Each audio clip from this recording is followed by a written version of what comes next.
Bismillah, alhamdulillah, salatu wassalamu ala rasulillahi wa ala alihi wa sahbihi wa man wala. Assalamu alaikum wa rahmatullah. Vous devez sans doute savoir qu'un tiers du Coran, il fait d'histoire, n'est-ce pas? Un tiers du Coran. Les deux autres tiers sont faits d'enseignements qui ont pour objectif de former l'individu. On nous a souvent rabâché que le pilier essentiel et fondamental de notre religion, c'était... Non? Vous avez oublié? Vous avez station quoi? C'est ça.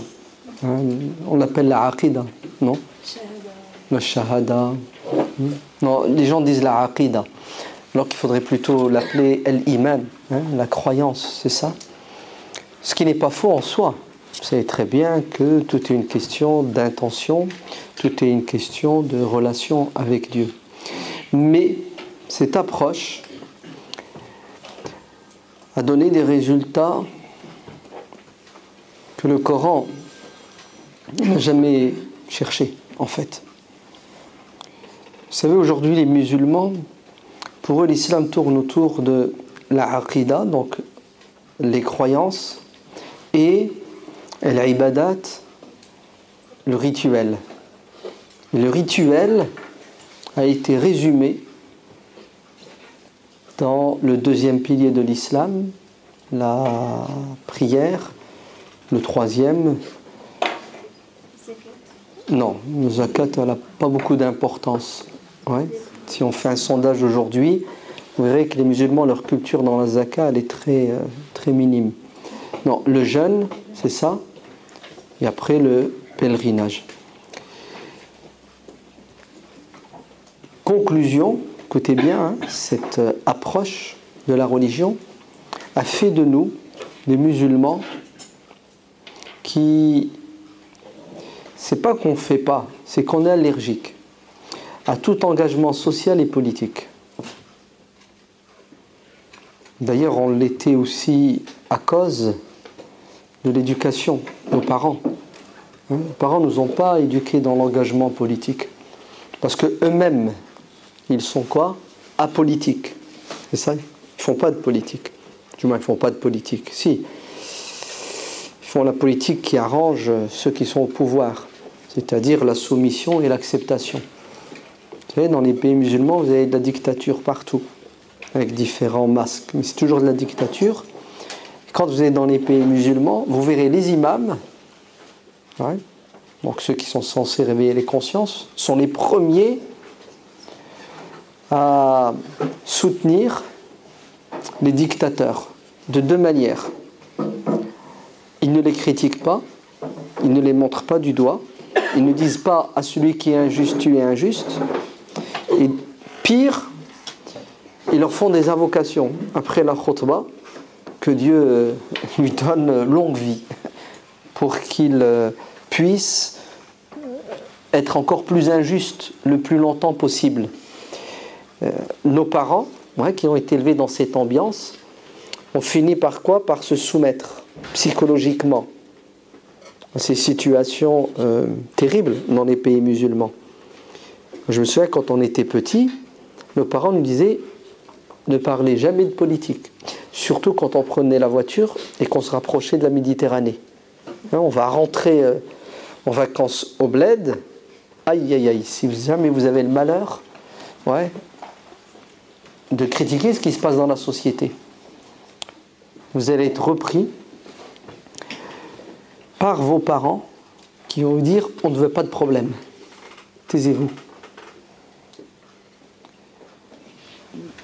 Notre éducation religieuse, notre éducation familiale, ont fait de nous des citoyens à la marge de la société qui subissons et qui sommes des spectateurs. On n'est même pas passé au stade de commentateur, parce qu'on n'a pas l'esprit critique dans ce domaine. Alors que si vous lisez le Coran, vous allez remarquer que Dieu insiste sur l'éducation politique comme il insiste sur l'éducation spirituelle.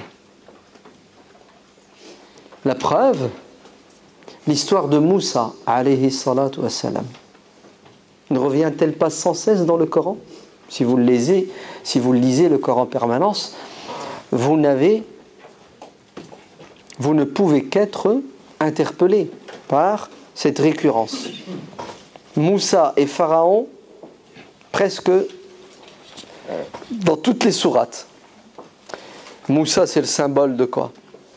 Du citoyen qui se lève contre l'injustice, de Pharaon qui est le symbole de la tyrannie. D'ailleurs, tout le message de Moussa se résume en ces termes. Je suis venu pour libérer ce peuple qui subit l'injustice. Dieu veut que les opprimés recouvrent la liberté, la dignité, pour qu'ils puissent vivre dans une société en tant qu'êtres humains et non pas en tant qu'animaux. De même, si vous lisez la sourate Yusuf, avec réflexion, qu'est-ce que vous allez comprendre? Vous allez comprendre que toute l'histoire de Yusuf tourne autour de quoi? Autour de ce que Yusuf va réaliser. Et qu'est-ce que Yusuf alayhi salam va réaliser? La justice sociale par le biais de l'exercice de la politique. Vous vous rendez compte? Dieu choisit ses prophètes pour gérer les affaires de ce bas monde. Et nous, on nous a fait croire que la religion a pour objectif unique de sauver nos âmes dans l'au-delà. Quant à la vie d'ici-bas, c'est un enfer pour les croyants. Une prison, dit le hadith, n'est-ce pas? La vie d'ici-bas est une prison pour le croyant. Et c'est le paradis pour ceux qui ne croient pas. Hadith mal compris, comportement qui contredit les béabas du Coran. C'est vrai que si vous comparez les délices du paradis à ceux qu'il y a sur terre, on est en prison. Mais en aucun cas notre religion nous a demandé de vivre l'enfer sur terre, au contraire. L'objectif majeur de cette religion, c'est de permettre à tous les êtres humains de vivre le bien-être, le bonheur sur terre. Musulmans ou pas musulmans, Dieu n'a que faire de nos souffrances. Vous entendez, c'est pas un tyran, un despote qui se fait plaisir en créant des êtres humains et qui leur impose de vivre dans des conditions ignobles. Non, Dieu dit فَلْيَعْبُدُوا رَبَّ هَذَا الْبَيْتَ الَّذِي أَطْعَمَهُم مِّن جُوعٍ وَآمَنَهُم مِّن خَوْفٍ. C'est-à-dire adorer Dieu qui, par sa grâce, sa miséricorde, vous permet de vivre dans le bien-être matériel et psychologique. On recherche quoi sur terre? On recherche la paix, la tranquillité. C'est ça? Et nous recherchons l'argent qui va nous permettre de nous faire plaisir. Mais Dieu dit dans le Coran, adorez Dieu qui veut que vous viviez dans le bien-être et le bonheur. Et adorez-le parce que il vous donne les moyens pour vivre dans le bien-être et le bonheur. Mais le problème, c'est que vous vous détournez de la volonté divine et de sa religion et vous enfermez dans quoi? Dans des prisons. Et une religion mal comprise devient l'opium du peuple. Vous entendez?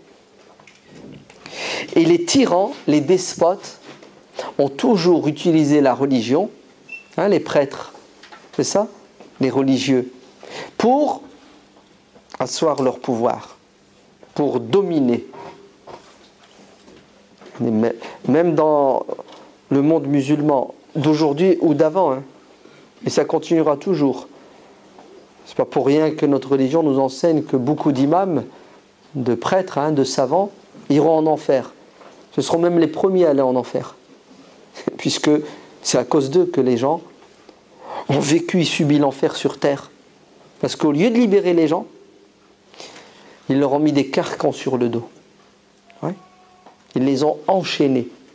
Est-ce que vous vous rendez compte, aujourd'hui, vous avez, écoutez bien, des pseudo-imams, il faut les appeler comme ça, parce qu'ils trahissent l'islam, qui disent qu'il n'y a pas de politique en islam. Mieux, vous avez des associations, des mouvements islamiques qui vous disent la politique est à bannir de l'islam. Ils sont forts quand même. Hein. Non, vous savez comment ils font? La politique de l'autruche. Ils ne citeront jamais les versets du Coran qui parlent du social et du politique. Mieux, quand ils vous prennent des livres de hadith, ils font un choix de hadith. C'est-à-dire qu'ils vont vous prendre, par exemple, là, on va citer un livre, Riyad Salihin, qui est un résumé de la sunna du prophète.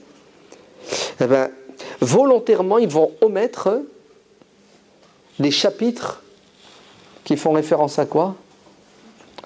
Au social et au politique. Regardez, le grand imam Ahmad ibn Hanbal, radiyallahu anhu, c'est pas n'importe qui, on est d'accord. Malgré son intelligence, sa piété, son engagement dans le social et le politique, l'imam Ahmad ibn Hanbal va dire à son fils, Abdullah, l'héritier de son savoir, avant sa mort, doté d'enlever de son Musnad, encyclopédie, hein, où il a essayé de compiler tous les hadiths, des hadiths, écoutez bien, qui appellent à la résistance et à la révolte contre les tyrans et la tyrannie. Vous savez pourquoi? Il dit car ils sont en contradiction avec les hadiths qui appellent à la soumission. Et notre école de pensée, c'est la suivante. Nous devons patienter sur terre et subir les politiques des tyrans et des despotes. Patiente, même s'ils te fouettent le dos, et prends tes biens. Donc vous voyez que l'éducation religieuse peut donner des citoyens engagés socialement et politiquement, comme elle peut nous donner des moutons de panurge, qui vont subir, qui vont être engraissés, qui vont finir à l'abattoir. La sourate Yusuf, écoutez bien, fait l'exemple le plus frappant. L'histoire de Yusuf, c'est l'exemple le plus frappant. Quand elle est racontée par beaucoup d'imams, les imams vont insister sur quoi? Sur la jalousie entre frères et sœurs, ce qui est vrai. Ils vont insister, mais alors là, 10 fois plus, voire 100 fois plus sur les rêves. Alors, ils adorent ça, les rêves. Les musulmans, les imams. Ils vont tout de suite partir dans le monde invisible. Et puis, la relation, homme-femme, Zuleykha, la diablesse. Inna kaïda kunna la azim. La ruse de la femme, elle est terrible. Et là, tu es parti pour 6 mois de commentaires. Pour à nouveau dénigrer la femme. Et quand ils vont arriver au chapitre où Yusuf alayhi salam demande la responsabilité pour devenir ministre, gérer les finances, l'économie du pays, et qu'effectivement il prend le pouvoir et qu'il les gère d'une manière extraordinaire, hop, on passe sous silence ou on n'insiste pas sur ce passage de la vie de Yusuf. Qu'est-ce que ça donne comme résultat? Ça donne comme résultat, à nouveau je me répète et je fais exprès, des citoyens musulmans qui sont équilibrés spirituellement, c'est ça? Qui sont versés dans la pratique rituelle, mais absents dans la société. Et c'est un crime contre l'islam lui-même, cette manière d'aborder la religion. C'est un crime. Parce que vous n'arriverez pas, écoutez bien, à être équilibré spirituellement, à pratiquer le rituel, si vous n'êtes pas engagé socialement et politiquement. Bien sûr, tout est lié. Tout est lié. Pourquoi? Si vous avez un dictateur au pouvoir, la dictature n'a pas de limite. Imaginez-vous, c'est un dictateur laïque. Ouais. Anti-religieux, anti-clérical. Qu'est-ce que ça a donné comme résultat? Ce qui s'est passé en Tunisie, ce qui s'est passé en Turquie et dans d'autres pays musulmans. Puisque ces dictateurs sont allés jusqu'à vous empêcher d'accomplir la prière. Ils ont laïcisé l'enseignement, ouais, depuis la maternelle jusque la fac. Et qu'est-ce que ça a donné? Ça a donné des millions de musulmans allergiques à la religion. Dans les années 60, vous entrez dans les mosquées en Égypte, il n'y a que des vieux à la retraite qui ont déjà un pied dans la tombe.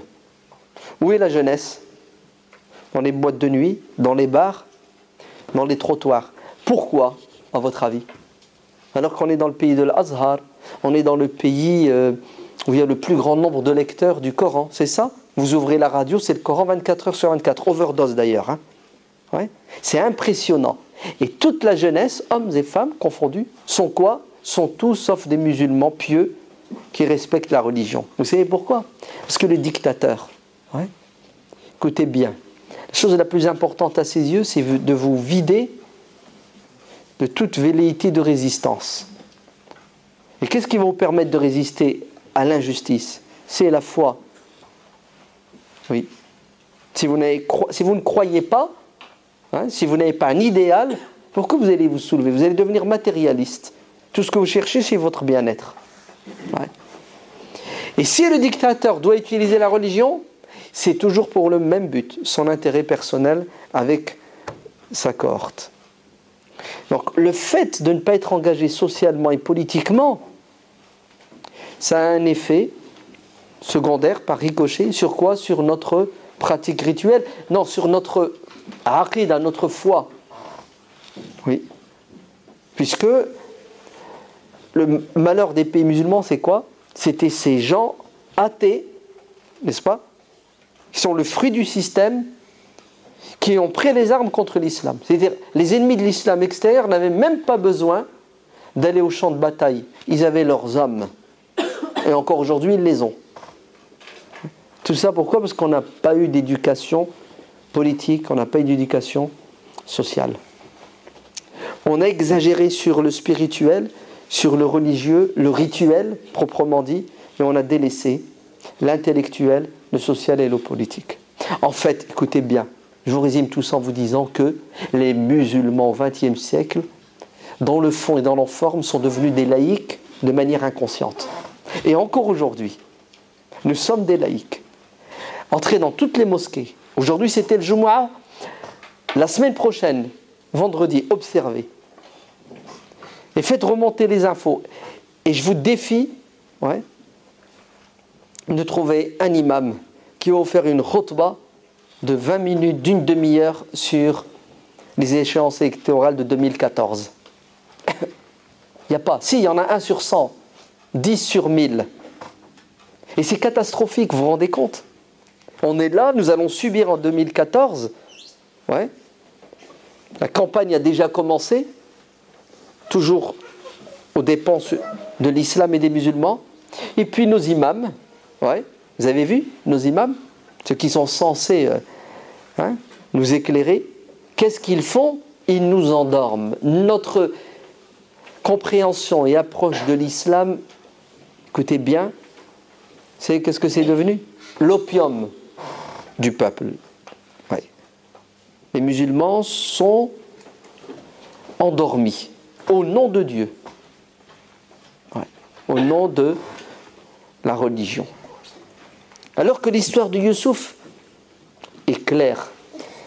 Il n'y a pas une histoire dans le Coran qui commence et qui se termine sauf celle de Youssouf dans une sourate. Les histoires de tous les prophètes sont éparpillées, hein, parsemées. Celle de Youssouf, elle commence, elle est flamra et elle se termine après 110 versets. Et tout est dedans, subhanallah. Très bien. Pourquoi Youssouf va vivre et subir tout ce qu'il a vécu? Vous vous rendez compte? Il est jalousé par ses frères. Ça fait mal, hein?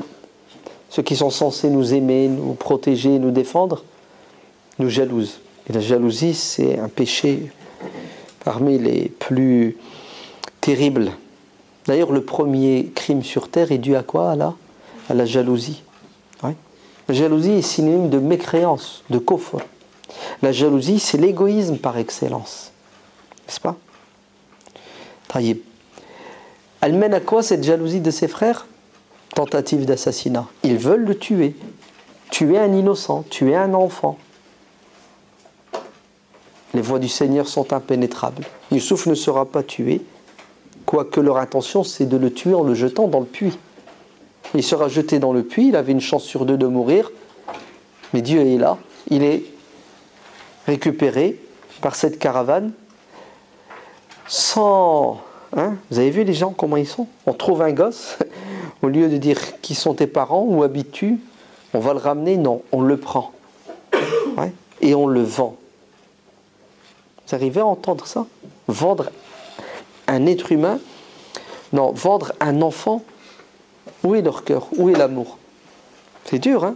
Mais ça existe. Et encore, ça existe encore plus aujourd'hui. Hein? C'est le kidnapping des enfants. Vous savez ce que c'est?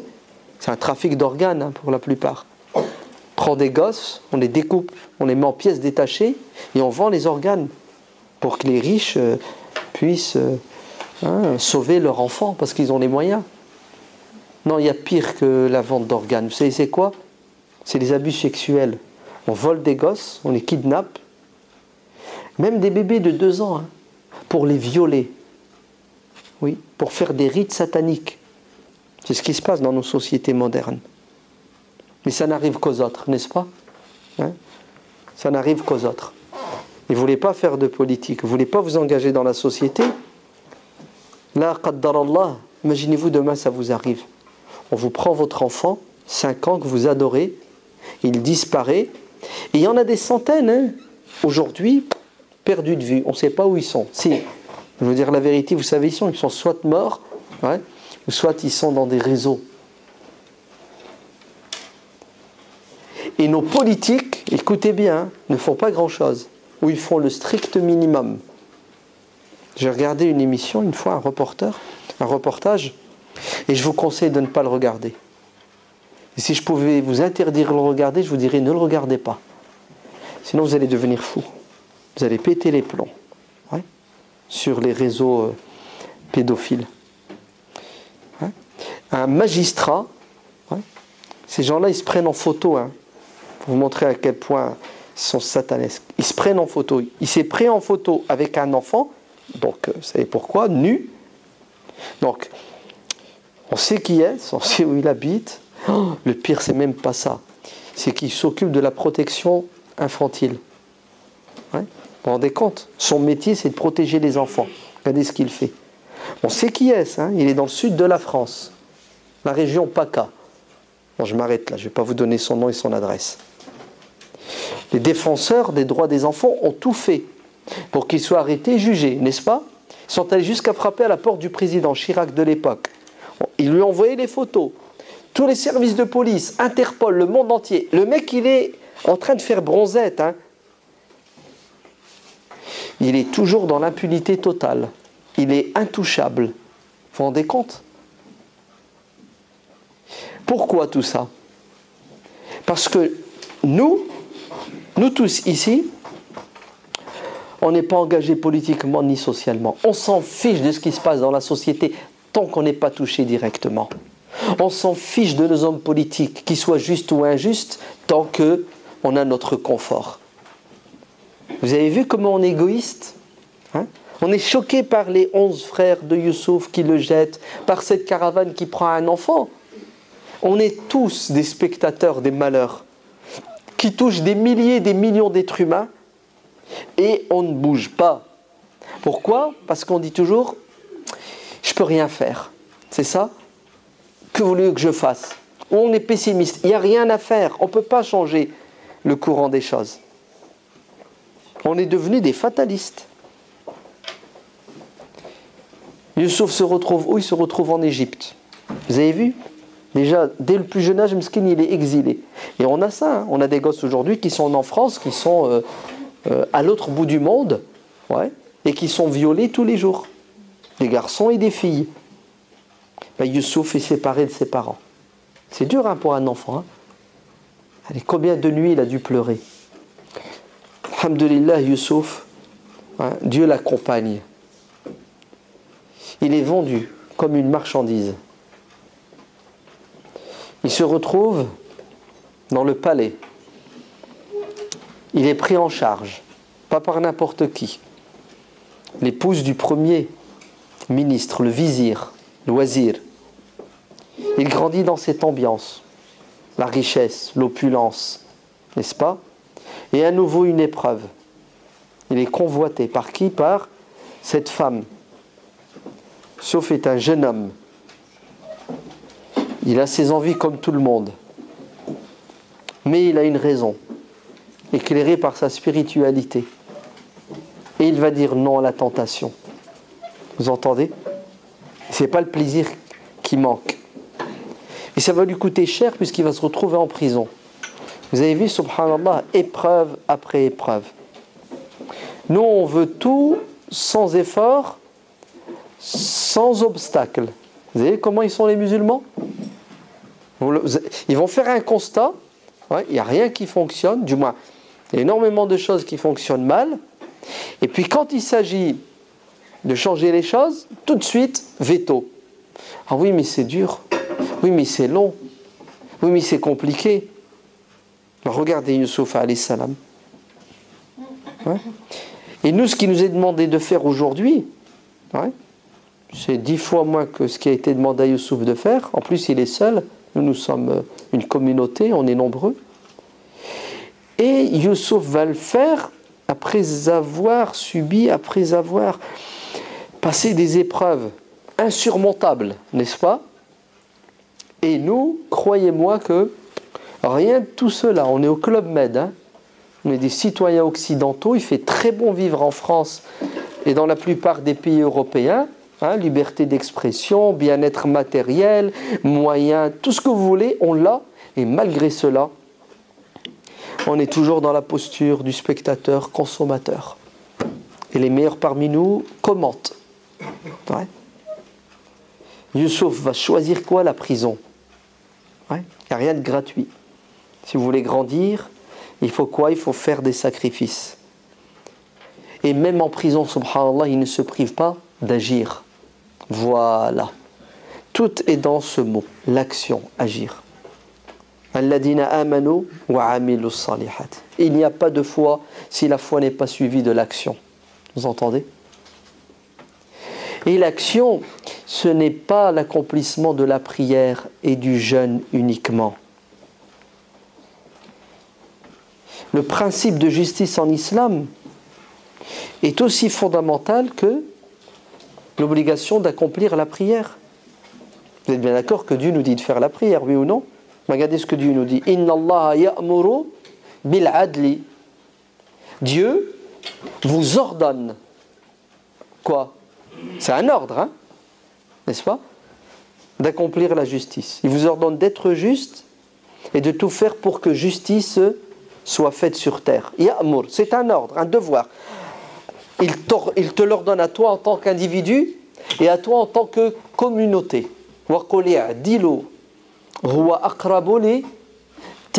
C'est-à-dire, si vous voulez être considéré comme quelqu'un de pieux, soyez juste. Témoignez contre l'injustice. Soutenez les opprimés. Le Coran est clair. Les versets par dizaines, n'est-ce pas? Et ils ne sont pas équivoques. Il n'y a pas matière à polémiquer, à discuter, oui, mais. Non, non, non, non, non. Les piliers de l'islam, que ce soit dans le rituel, ou dans le social, ou dans le politique, ou dans le moral, ouais, sont connus et on ne peut pas les discuter. Pourquoi?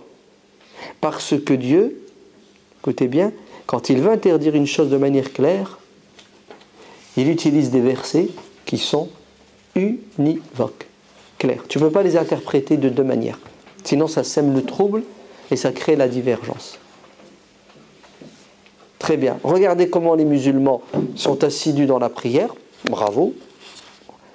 Et quand il s'agit de justice, rien du tout. Ça ne les interpelle même pas. Ça ne les empêche pas de dormir. L'Égypte est le pays musulmans arabes où le taux de pratique est le plus élevé. C'est même, d'après certaines études, dans le monde entier, le pays le plus religieux, le plus spirituel, l'Égypte. Très bien. Les mosquées sont bondées. Il y a des indicateurs. Ouais. D'après la CIA, pour savoir si un pays musulman il est proche de l'islam, qu'est-ce qu'ils disent? Ils disent il faut regarder les jeunes, est-ce qu'ils portent la barbe, et les femmes, est-ce qu'elles portent le voile. Ouais. C'est grave, hein? Mais en vérité, vous savez pourquoi ils disent ça? C'est à cause des musulmans qui ont résumé l'islam à la barbe et au voile. Ouais. C'est pas, on va voir si ce pays, il y a de la justice sociale, ouais, il y a de la démocratie. Allez, si le peuple est libre de choisir ses dirigeants. Non, ce ne sont pas des critères. Ouais. Le thermomètre chez nous, de religiosité, c'est quoi? C'est la barbe, le voile. La prière, le jeûne. La saleté, ouais, l'injustice, le désordre. Tout ça, ouais, c'est pas... Et on le remarque, qui ne l'a pas remarqué? Qui ne l'a pas remarqué? Celui qui est aveugle. Allah a dit, celui qui voit et qui critique, allez à la Mecque, allez faire le pèlerinage. Et vous allez voir tous ces musulmans qui ont fait des milliers de kilomètres pour venir accomplir le 5e pilier de l'islam. Le pèlerinage aujourd'hui, c'est minimum 6 000 €. Vous êtes d'accord? Je ne vous parle pas des à côté. Hein. Le pèlerinage, c'est quoi? C'est un sacrifice physique. C'est tout ce que vous voulez. Ces musulmans qui sont partis faire le voyage de leur vie, c'est ça.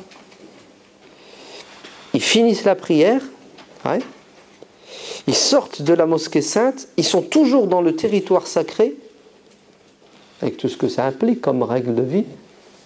Il va boire, il va manger, il va jeter par terre. Ouais. Il va gaspiller. Il va bousculer. Il va insulter. Des comportements qui remettent en question les b.a.-ba de quoi? De la morale, de la justice. Vous savez pourquoi? Parce que on leur a enseigné, on leur a appris que l'islam c'est quoi? C'est la prière, la barbe, le foulard, etc. Vous savez, il y a un déséquilibre. Allah nous ordonne la justice dans le Coran et les musulmans dorment tranquilles. Regardez, en Égypte, il y a quoi? Il y a eu une injustice, il y a eu un coup d'État, il y a eu des milliers de personnes assassinées. Vous vous rendez compte, hein? Assassinées, hein? Dans la prière, on leur tire dessus. Très bien. Il y a des dizaines et des dizaines de milliers de personnes dans les prisons, actuellement, qui sont torturées, des hommes et des femmes violés. La liste est longue des injustices. Et en même temps, vous avez 80% du peuple égyptien qui est assidu dans la prière, dans la lecture du Coran, et dans le normal.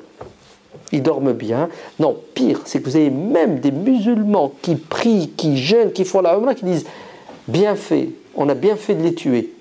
Non, attendez, il y a pire. Des imams, vous entendez? Qui tiennent des discours qui disent « oui, il fallait tous les tuer. D'ailleurs, il faut finir le travail. Si, finis ce que tu as si bien commencé.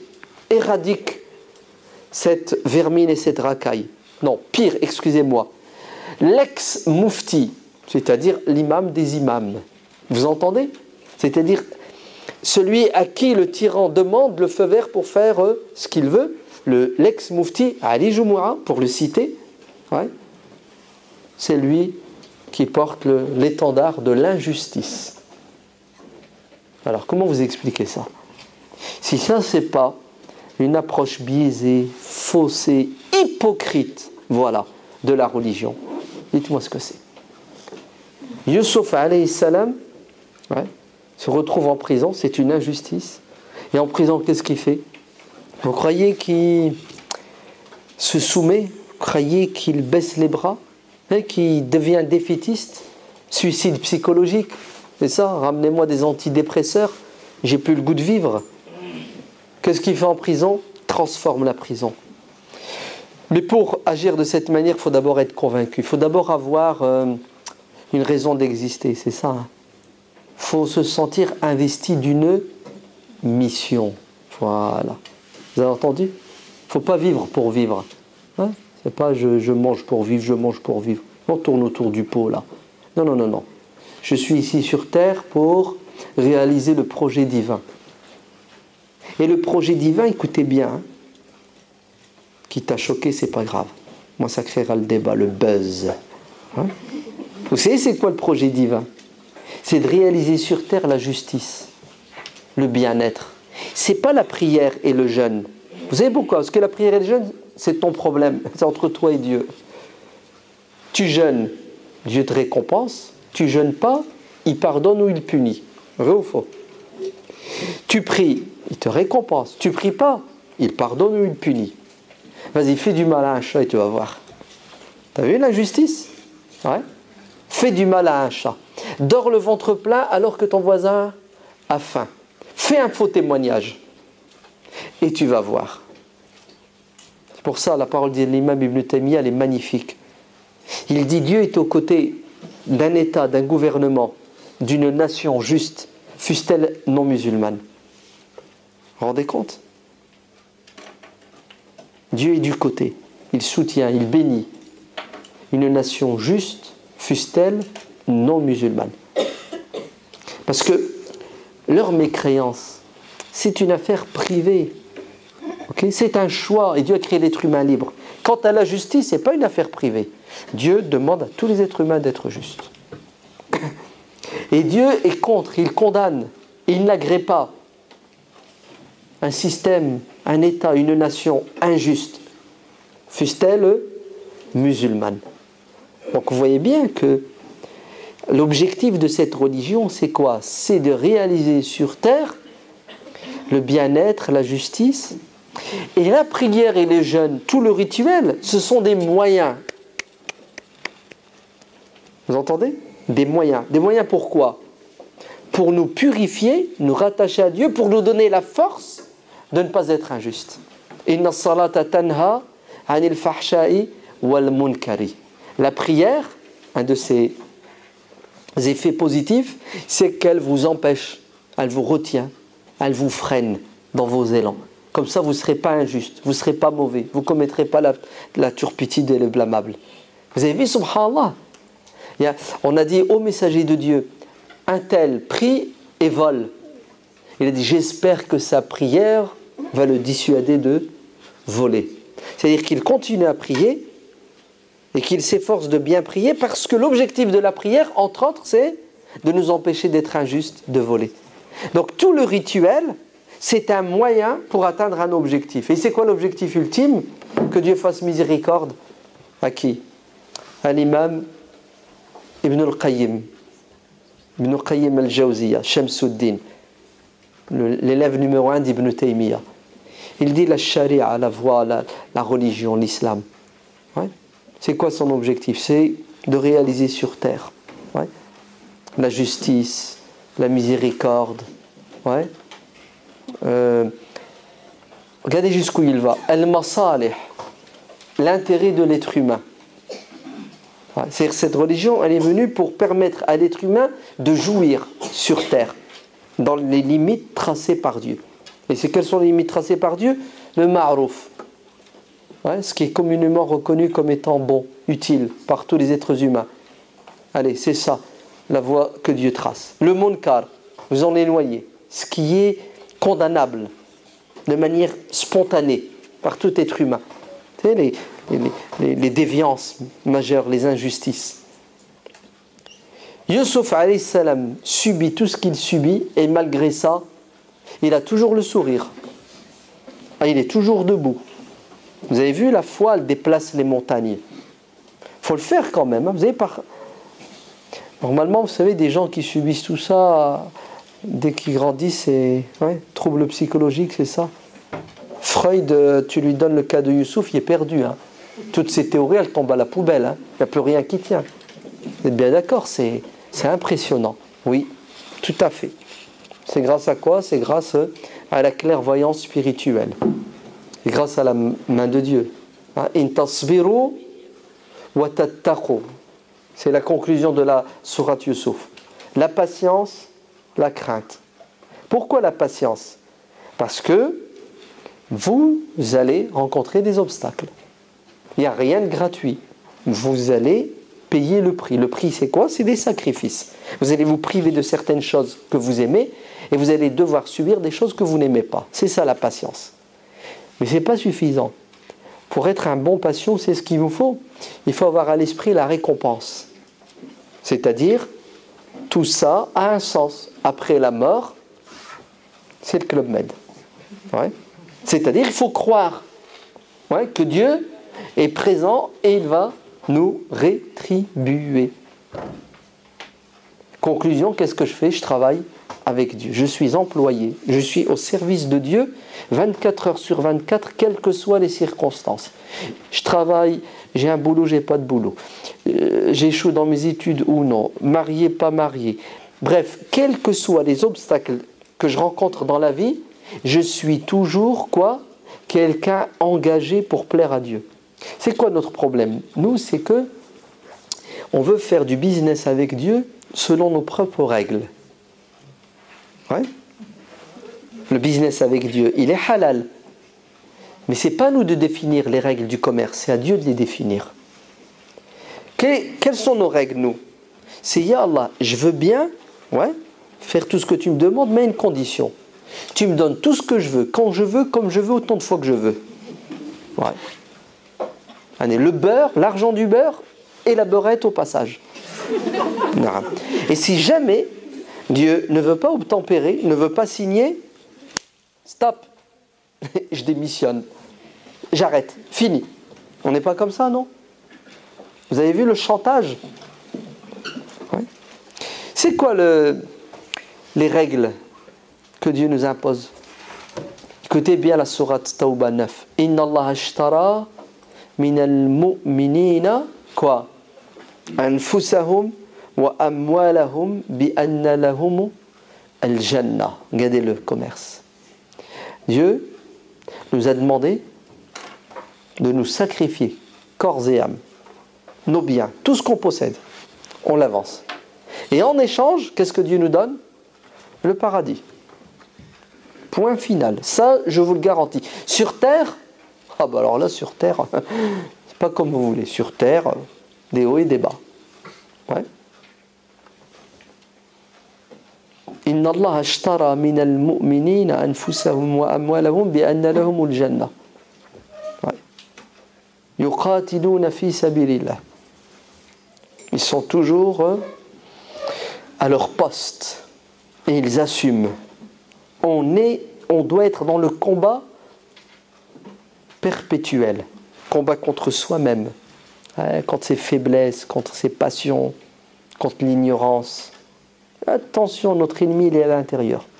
Et le combat contre les injustices extérieures, contre le mal.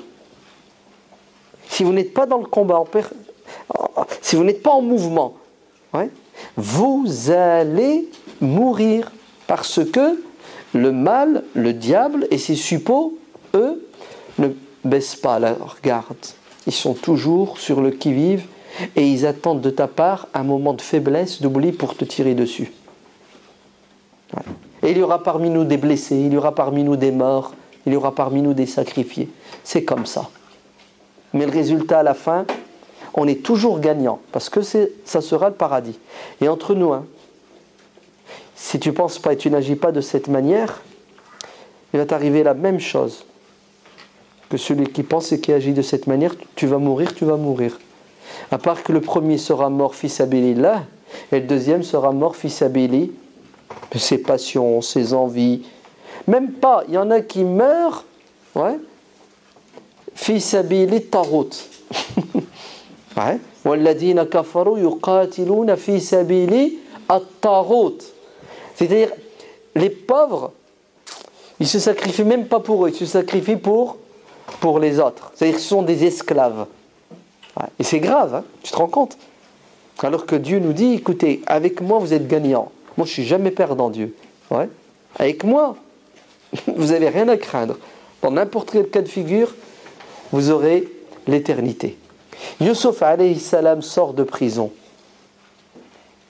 Écoutez ce qu'il va dire. Il va dire au roi d'Égypte, je veux la responsabilité. Je veux être le maire de ma ville. Je veux être conseiller général. Non, je vais être le président du Conseil général. Je vais être ministre, moi. Je vais être le président de la République. Ça ne vous choque pas? On ne vous a pas toujours enseigné que celui qui demande la responsabilité, il ne faut pas lui accorder. Non? Vous connaissez le hadith? Celui qui demande la responsabilité, ne la lui accordez pas. Abu Dharr al-Ghifari radiyallahu anhu dit: ô messager de Dieu, donne-moi un poste, je veux une responsabilité. Je sais pas, un fonctionnaire.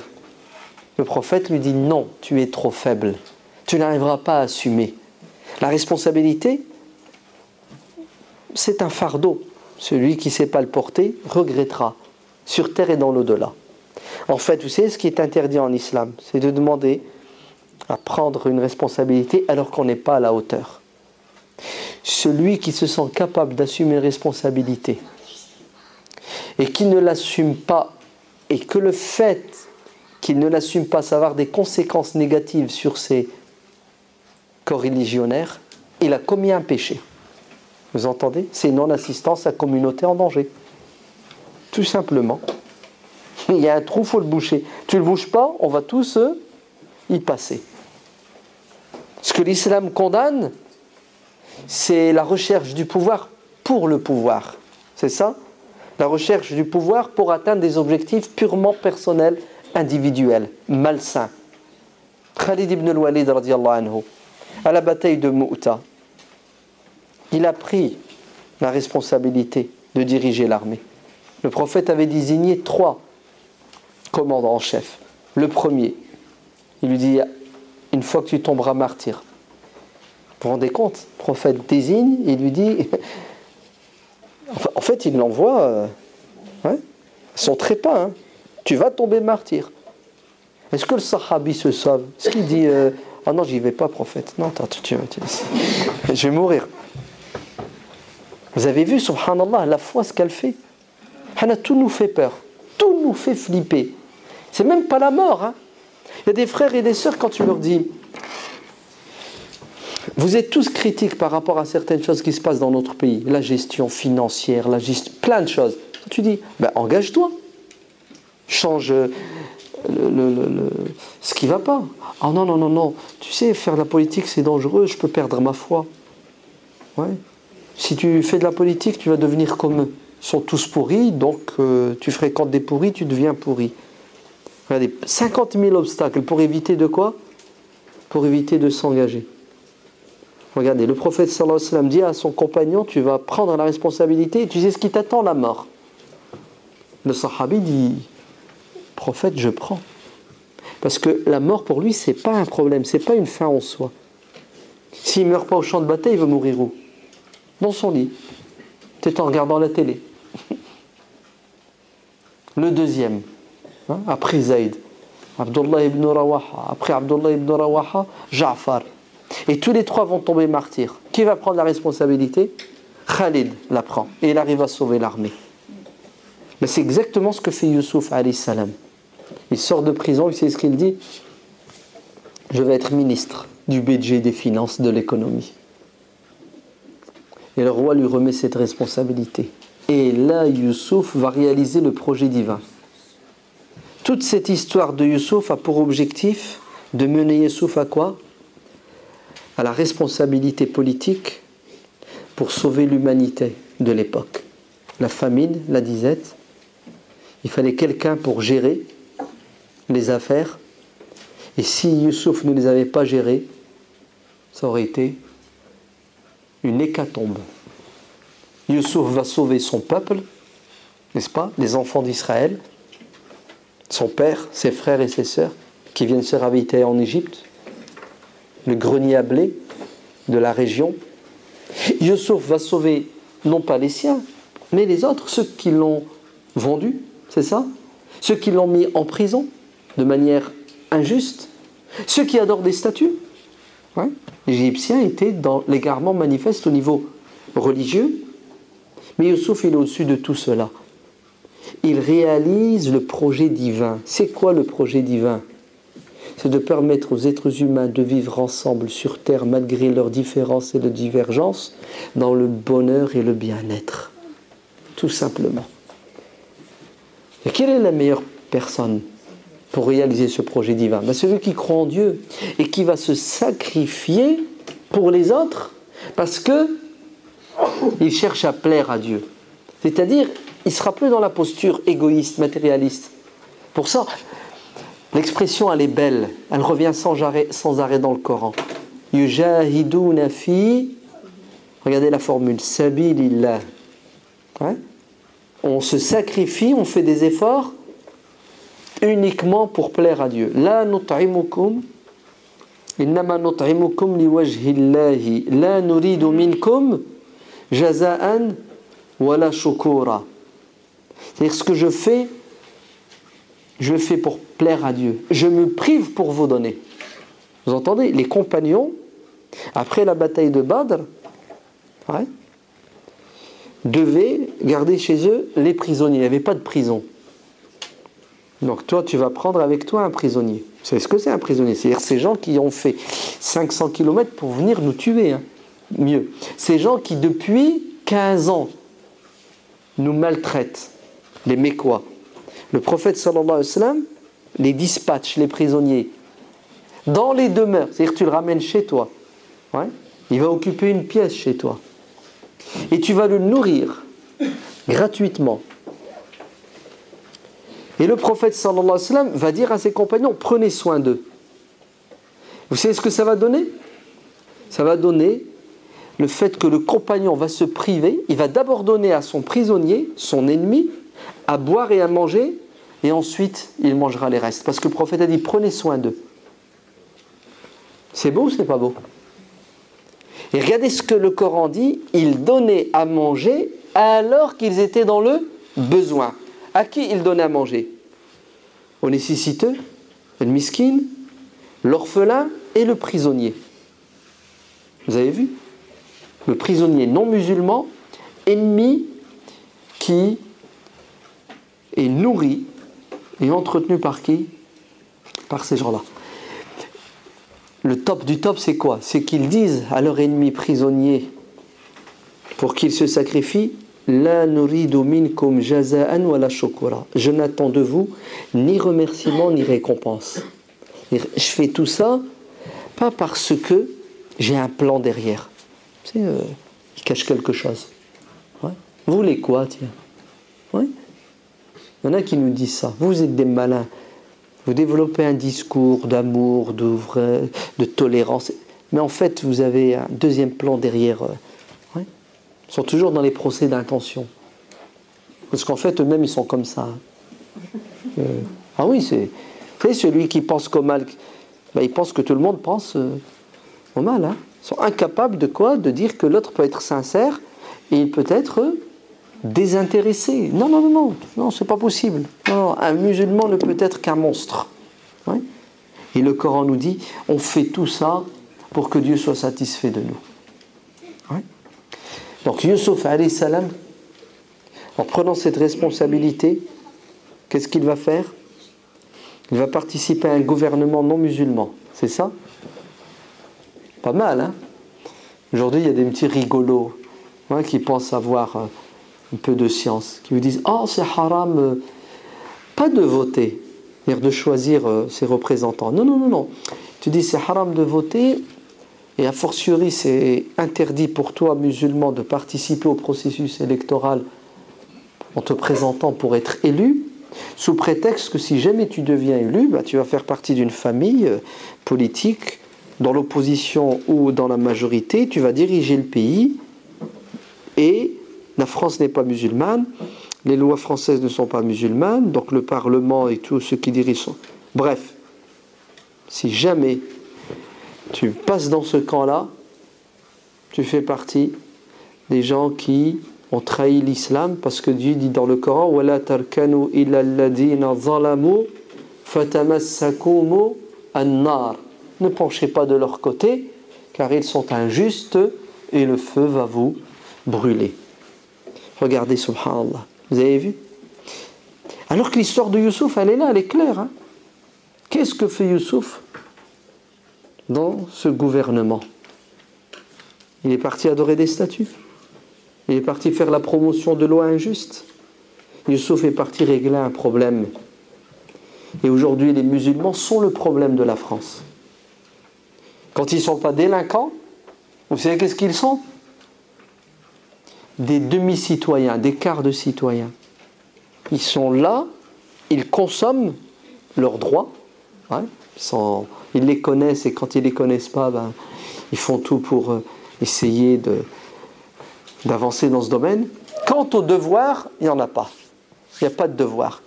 Et pour se priver justement d'assumer leurs devoirs, hop, ils sortent des vétos. Quels sont ces vétos? La religion. Au nom de la religion, qu'est-ce qu'ils vont faire? Ils vont se marginaliser politiquement et socialement. Pourquoi? Pour devenir des moutons de panurge et subir. Et ce qui est bizarre, c'est qu'ils se plaignent matin, midi et soir. S'il y en a un qui devait se plaindre, c'est Youssouf, alayhi salam. Qui devait pleurer sur son sort, c'est Youssouf. Mais non, malgré tout ce qu'il a vécu, ce qu'il a subi, et ça a duré des années, hein, c'est pas 5 ans, 10 ans, 20 ans. Allah alam, Dieu ne nous a pas dit combien de temps pour qu'on s'imagine, tu peux dire 50 ans, c'est 50 ans, je ne peux pas dire le contraire. Mais regardez, malgré tout cela, les obstacles, malgré le temps qu'il lui a fallu, Youssouf va toujours être un élément positif, où ça? Dans sa société. Pas pour lui et sa famille, mais pour l'humanité tout entière de l'époque dans cette région du monde. Et nous devons tous être des Joseph, des Youssouf, alayhi salam. Al-Karim, Ibn al-Karim, Ibn al-Karim, Ibn al-Karim. Le prophète l'appelait le généreux. Fils du généreux, fils du généreux, fils du généreux. C'est ce que ça veut dire quelqu'un de généreux? C'est quelqu'un qui donne, sans compter. Et c'est ça qui nous manque, nous musulmans, aujourd'hui. Ouais. C'est vrai que les musulmans sont généreux, mais dans la communauté. Hein, tu les sollicites pour un projet, que ce soit une mosquée ou de l'humanitaire pour les musulmans, oui. Mais quand il s'agit de s'impliquer, de donner de leur temps, de leurs compétences dans la société où ils habitent, non, il y a un blocage. Pourquoi il y a un blocage? Parce qu'ils se considèrent toujours comme des... Écoutez bien, le problème il est là. Pseudo-citoyens de passage.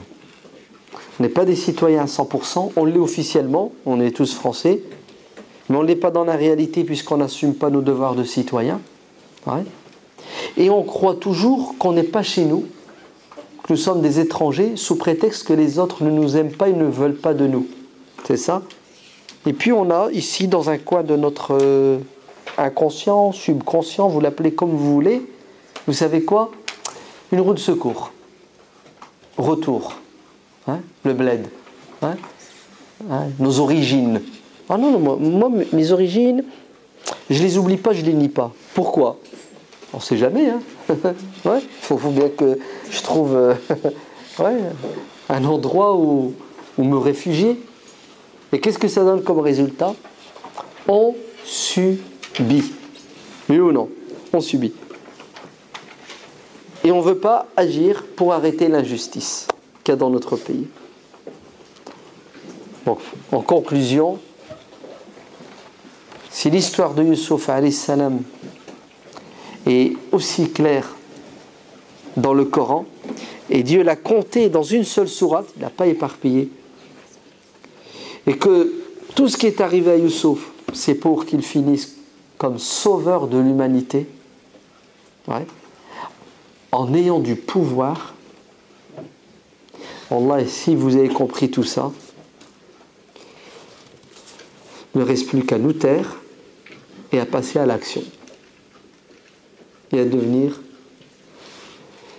les enfants de Youssouf en étant généreux, parce que notre société va mal et c'est de pire en pire, et nous sommes témoins de cette déchéance à tous les niveaux. Et nous sommes dans le navire. Et le jour où le navire va couler, nous allons tous couler. C'est impressionnant, non, vous ne trouvez pas? Il y a des trous, l'eau est en train d'entrer, Hein, le bateau est en train de chavirer. Et puis, je sais pas, inconscient. Jusqu'à quand nous allons rester inconscients? Wallahu a'lam walhamdulillahi rabbil alamin.